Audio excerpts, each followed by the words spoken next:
미래통합당이 결국 김종인 비대위 체제로 가기로 했습니다. 총선 패배의 책임을 지고 물러나자마자 다시 등판하게 된 겁니다. 김종인 전 선대위원장은 지금부터 대선을 준비해야 한다며 무기한 전권을 달라는 조건을 걸었습니다. 정종문 기자입니다. 미래통합당 현역 의원과 당선인 142명을 대상으로 실시한 전화 설문조사 결과 김종인 비상대책위 체제로 가자는 의견이 가장 많았습니다. 김종인 비대위가 다수로 나왔습니다.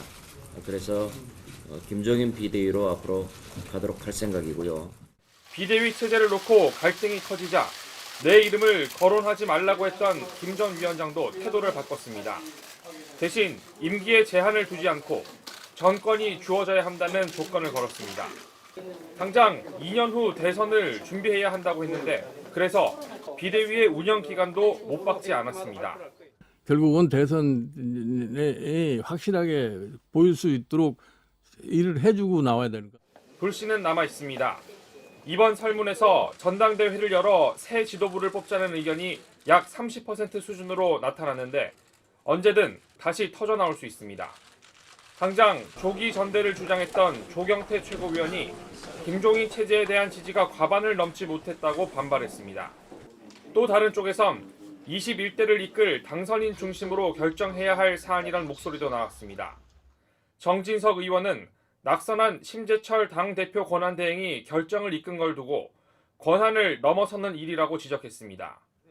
JTBC 정종문입니다. 보수 진영은 사전투표가 조작됐다는 주장을 굽히지 않고 있습니다. 대표적인 사례라는 인천 연수울의 미래통합당 민경욱 의원은 재검표를 추진하겠다고까지 했습니다. 최수연 기자입니다. 사전투표 조작 의혹을 제기하도록 국회 기자회견장을 잡아준 건 민경욱 의원이었습니다. 선거와 관련해서 각종 의혹들이 제기가 되고 있는데요. 성명서 등을 발표하신다고 했습니다. 이들은 여러 의혹을 제기했습니다. CCTV도 없는 장소에 사전투표함이 4일 이상 보관되고 있는 점, 여러 지역구에서 사전투표함, 봉인지에 참관인 사인 필체가 바뀐 점. 앞서 민 의원은 인천 연수울에서 사전투표 중 관내와 관외 선거의 득표율이 같게 나온 게 이상하다며 조작 의혹을 제기해왔습니다.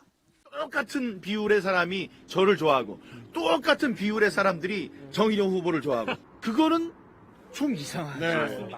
이에 따라 민 의원은 재검표를 위해 법원에 투표함 증거 보전 신청을 했다고 밝혔습니다. 그러면서 재검표 신청에 필요한 후원금을 보내달라는 글도 소셜미디어에 올렸습니다.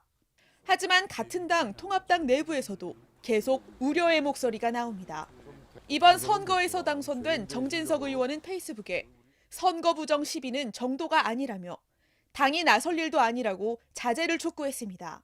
하태경 의원도 투표 조작설을 괴담이라고 평가절하한 뒤 총선으로 한 번 죽은 당이 괴담으로 2번 죽게 된다며 투표 조작 괴담 퇴치반을 만들자고 주장했습니다. JTBC 최수연입니다. 선거관리위원회는 조작은 있을 수 없는 일이란 입장입니다. 오늘은 6,600자에 달하는 반박 자료를 냈습니다. 근거 없이 의혹을 제기하면 법적 대응을 하겠다고 밝혔습니다. 김필준 기자입니다. 선관위는 자신의 서면 필체가 달라졌다고 주장한 참관인 문제에 대해 해명했습니다.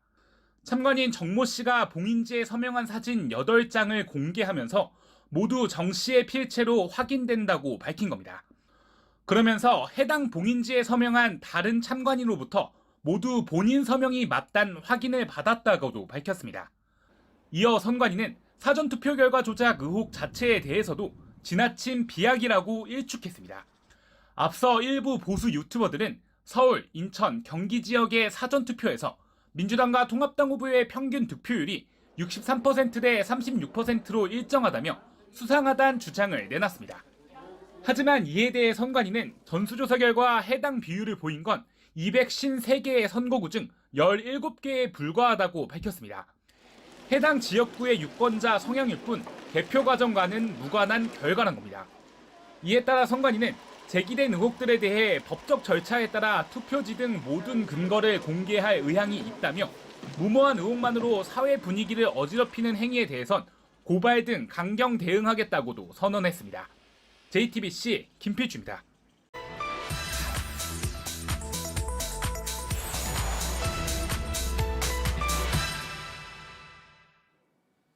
지난주 목요일부터 연속으로 부정선거 음모론 팩트체크 이어가고 있습니다. 오늘은 통계에 마이너스로 표시된 숫자, 이걸 둘러싼 음모론입니다. 네, 이가혁 기자 나와 있습니다. 네. 그러니까 선관위 홈페이지에 공개된 그 선거 결과 통계를 보면 기권수가 마이너스로 표시가 된 게 있다. 이게 이제 바로 조작의 증거다. 뭐 이런 음모론인 거죠? 네, 역시 유튜버와 온라인 게시판을 통해서 확산되고 있습니다. 네. 실제 내용을 보면요. 선거하겠다고 한 선거인 수는 0명인데 투표수가 적혀 있고요. 또 이걸 기권수에서 다시 마이너스로 삭제했다. 다른 지역구도 속속 발견되고 있다. 어떻게 마이너스냐? 말도 안 되는 데이터다. 조작 아니면 설명 안 된다. 이런 내용입니다.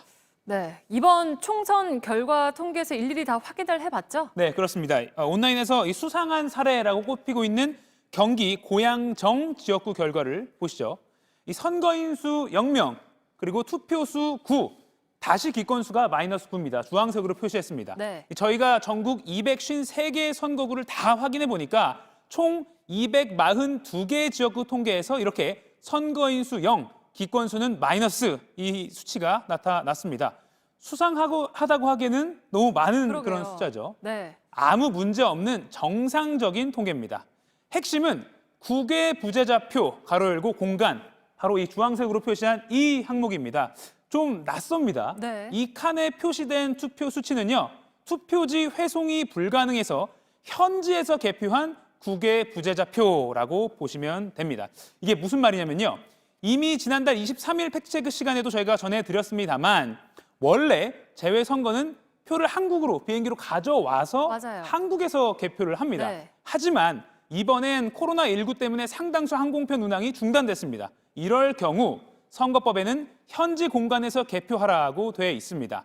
이번에 총 17개 나라, 18개 공간에서 사상 처음으로 현지 개표가 이루어진 겁니다. 네, 그러니까 그렇게 한 게 이번이 처음이니까 그 통계 항목도 이번 총선에서 처음으로 등장을 한 거군요. 그렇습니다. 그러다 보니까 이거 뭐냐 낯설다 이런 반응에서부터 음모론까지 퍼진 겁니다. 그럼 이 통계를 어떻게 읽으면 될지 함께 보시죠. 이 현지 공간 개표가 이뤄진 18곳 중 한 곳에서 이 재외선거를 신청해서 경기 고양정 지역구 투표를 한 A씨를 가정해서 보겠습니다. 이 현지 한국 대사관에서 행사된 A씨의 표는요. 총선 당일인 4월 15일 한국 시각 오후 6시 현지 개표가 이루어집니다. 여기에도 재외선거관리위원들이 관리 감독을 하고요. 이 검표 후에 개표 결과를 한국에 이메일로 보고해서 개표 결과에 반영을 합니다. 이 과정을 이 선거 결과 통계상에선 이렇게 표시됐다고 보시면 됩니다. 이 경기 고양정 투표권이 있는 재외 국민 가운데 내가 선거하겠다 이렇게 등록한 사람, 다시 말해서 선거인이 총 1241명이고요. 이 중에서 투표지가 한국에 도착하지 않아서 기권으로 잡힌 게 874입니다. 그런데 사실 여기 9표, 밑에 9표의 경우에는요. 기권이 아니라 현지 공간에서 개표를 한 것이죠. 네. 그러니까 아래 국외 부재자 투표, 가로 열고 공간, 유효 투표수에 9표가 들어가게 되고요. 이건 실제로 기권이 아니니까 874라는 기권수에서 다시 9를 빼준 겁니다. 즉 해외 공간에서 개표한 것까지 기권수에 포함시켰다가 원래 있는 그대로 되돌린 것일 뿐이고 투표 수치를 실제와 달리 조작했다거나 보정한 게 전혀 아닌 것이죠.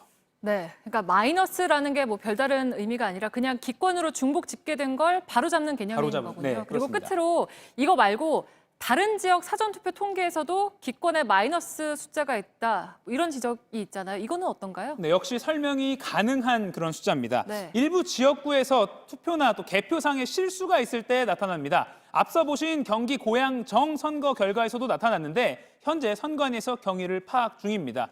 또 지역 언론에서 보도를 해서 진상 파악이 끝난 곳도 있습니다.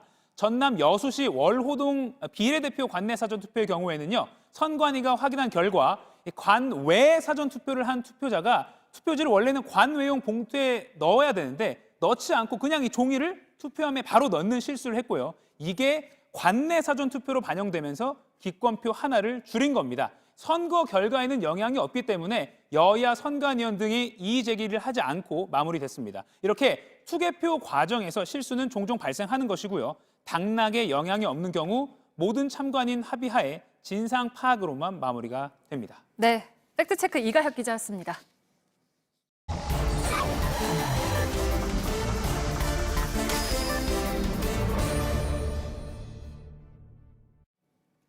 네, 비하인드 플러스 시간입니다. 박민규 기자가 나와 있습니다. 첫 번째 키워드 볼까요? 네, 홍카콜라의 저격으로 정했습니다. 네, 홍카콜라란 이름의 유튜브 채널로 인기를 끌었던 홍준표 전 자유한국당 대표가 보수 유튜버들에게 직격탄을 날렸다는 얘기인데요. 보시면 객관적인 근거를 가지고 방송 운영되어야 한다. 거짓 낚시성 선정성 기사로 조회수나 채워 코인파리로 전락하는 모습. 이렇게 강하게 비판했습니다. 그런데 잘 보면 총선 앞두고 자신에게 우호적인 방송한 곳에는 감사드립니다. 그 반대로 비판한 곳에는 심심한 유감을 표합니다. 이렇게 한 걸 알 수 있습니다. 네. 비판을 왜 한 겁니까? 어떤 지점을 놓고 비판한 겁니까? 이렇게? 자기가 봤을 때는 사실이 아닌데 이 거짓을 사실로 호도한다. 이런 취지인데요. 네. 연말에 황교안 당시 대표가요. 보수 유튜버에게 입법보조원 자격 주자고 해서 논란이 됐었습니다. 그 이후로 황 전 대표 쪽에 좀 기울어져 있던 유독 우호적이던 보수 유튜버들이 꽤 있었는데 황 대표 체제에서 홍 전 대표는 공천 배제를 당했었잖아요. 그래서 당 복귀를 앞두고 이들에게 미리 경고를 한 거다. 이런 해석이 나옵니다. 네. 그런데 코인파리는 무슨 얘기입니까? 그러니까 보수 유튜버들이 돈을 벌려고 한다 이런 의미인가요? 네, 슈퍼챗이나 이런 얘기가 있는데 유튜브에서 실제로 보수 진영에서 정치 성향이 맞는 채널에 금전적 후원을 아끼지 않는 경우 많습니다. 당장 사전투표 조작 의혹이라는 자극적인 콘텐츠를 들고 나온 이 보수 채널의 경우 재검표를 하려면 자금이 필요하다면서 모금에 나섰는데 보시는 이 목표액 6천만 원 하루 만에 모았다고 합니다. 그렇군요. 돈까지 모으고 있군요, 지금.